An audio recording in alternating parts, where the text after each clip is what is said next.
So that wood I showed in the beginning of the video is just the extra lumber I had kicking around. It's construction grade 2x4, and here I'm just cutting off the ends of it to hopefully get a straight edge. And is also pretty dirty. I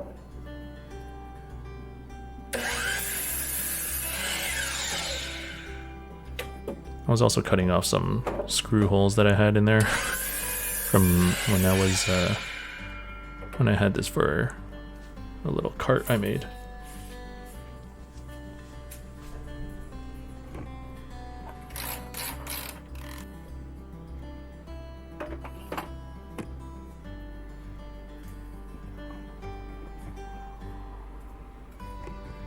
So my assist asked me to make her a front box, and I told her I could do a prototype, which is what I'm building now. It's she knows it's not made out of good wood, but I'm lucky that she's willing to put up with my my tests and my jank, and to give me the opportunity to build her something.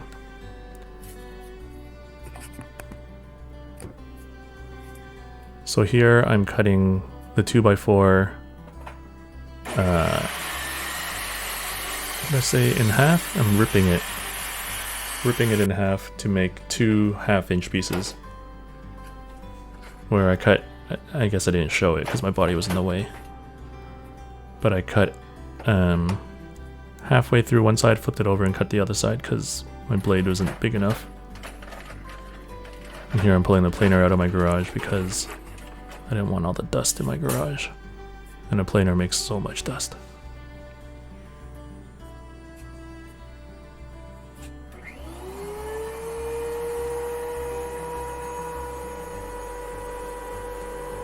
So here I'm gonna try to plane it down to 1/2 inch.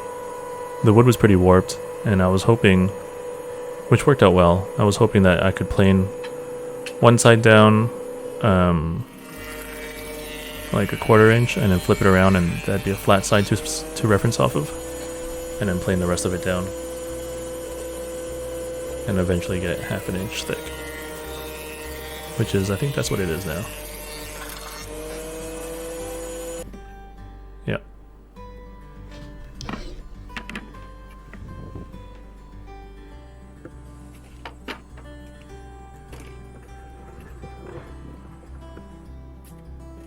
So here I'm cutting the factory edge off to make it straight. I actually eventually cut this 4 times because I wanted a straight edge to reference off of. So I cut it once, cutting off the factory edge, and then I align it again with the factory edge against the fence to get a straight cut, and I flip it over and do the same thing on the other side. Because I eventually only need this to be 3 inches in width.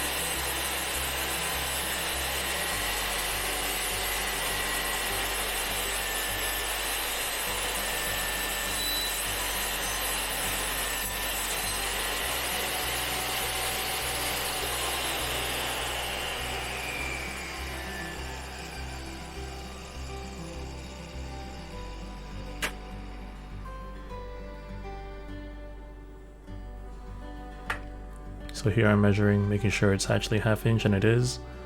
So I'm going to cut the slot to hold the bottom of the box 1/4 inch into the wood, and I'm going to make the slot 1/4 inch thick as well, or wide. So the kerf of the blade is 1/8, and I'm going to run it through twice.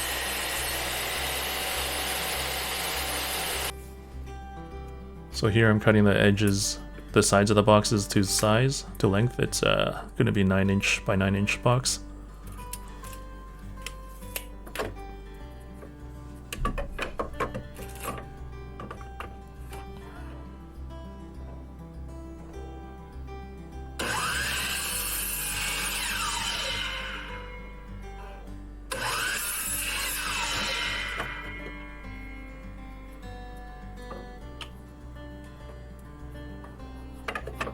I ended up putting a stop block at the end there so I can just cut it quickly at 9 inches.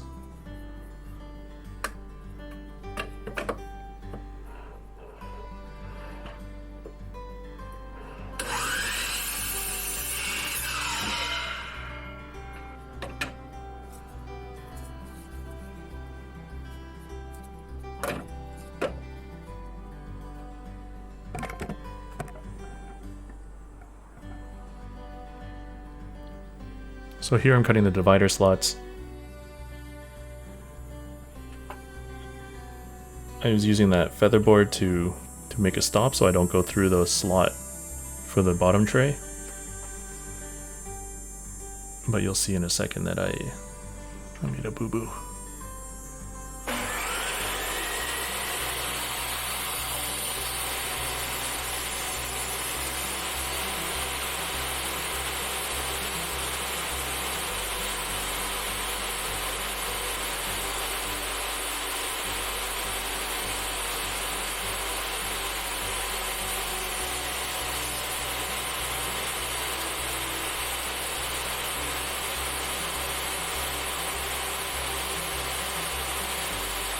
So here's the boo-boo I made, which is easily fixed.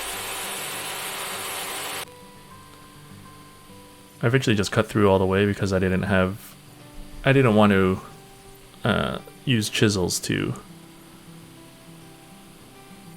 keep the tray part clean, and I figured no one's going to see the bottom.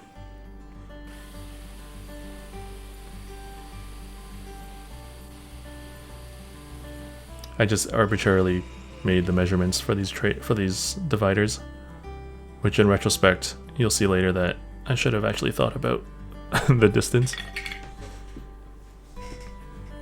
Here I'm pulling my what's this thing called? Drill press out. And every time I do this, I'm afraid I'm gonna break my toes with this cast iron base. Wearing my garage shoes, those Crocs. I should probably wear better shoes or, you know, mount this on a table somewhere. Here I'm drilling mounting holes on one of the sides of the walls.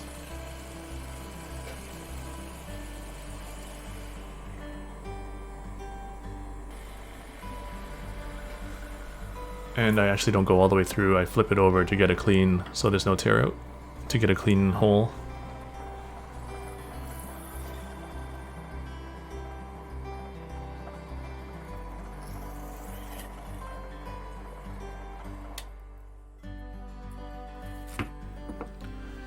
Here I'm cutting miters into the box sides to eventually join it all up.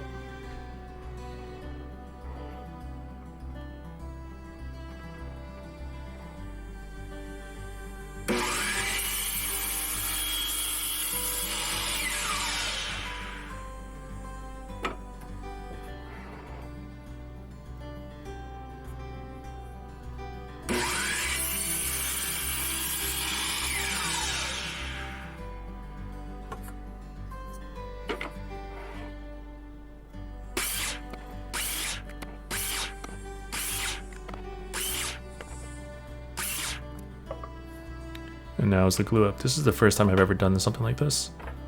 I glued it up with this tape method, but it worked out pretty well.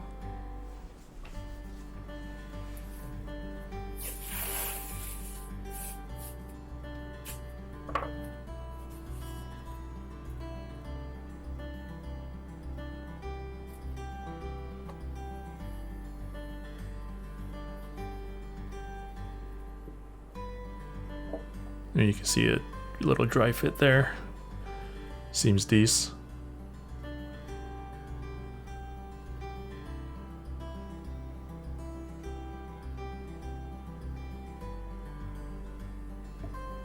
So you see I didn't actually put the glue into the slot for the bottom because I wanted the tray to float there in case there was actually expansion and contraction.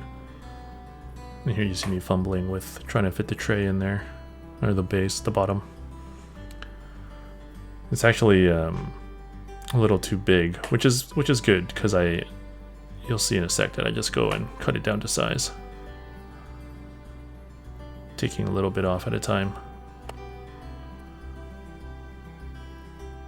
And it doesn't fit, so I go cut it.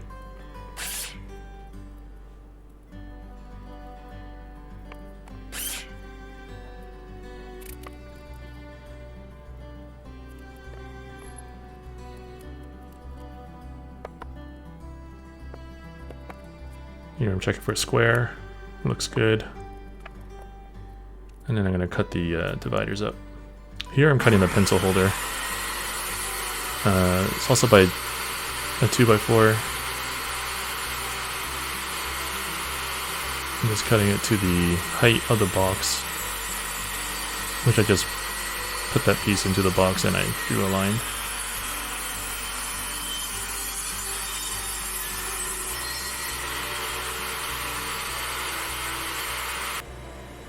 I'm drilling the holes for the pencil holder.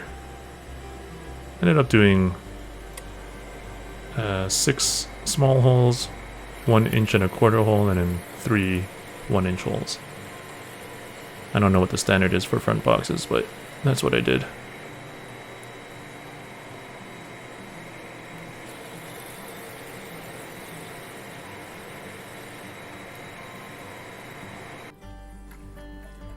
Off camera I sanded it all down, but here I'm about to stain it. I'm sorry about the angle, I didn't have a good angle of me staining it because my phone died, so I couldn't see the frame, but there's it stained. So here I'm checking to see if the stain's dry yet. Seems dry. So I'm going to apply some finishing paste to it.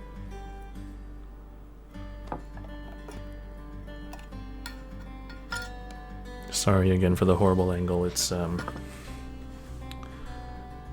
don't know what I was thinking. No excuses.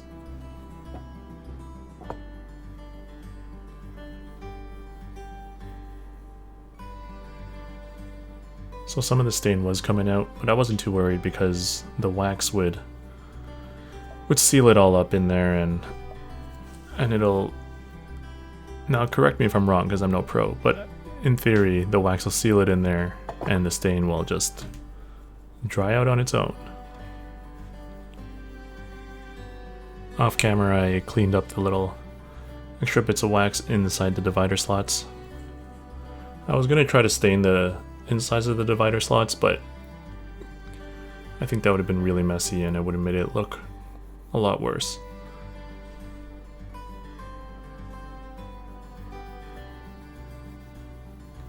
Okay, so for those who don't know what a front box is, usually it goes in front of a tripod, but the one I built here is for mounting on a C-stand where the assist will have their follow focus tree. Some things I would have done different with this is use hardwood, that's for one, instead of the soft pine.